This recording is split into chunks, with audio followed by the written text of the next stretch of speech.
Welcome, here I've got REALME Pad, and let me show you how to change aspect ratio in the camera app at this device. So let's start by tapping on camera button to open it, and for now we are on standard picture mode.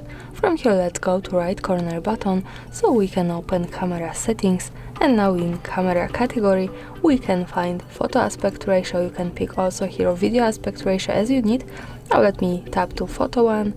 And as you can see, we get access to a few options. We can manage aspect ratio from the left, 4 and 3, 16 and 9, connected with megapixels, so the quality of our photo.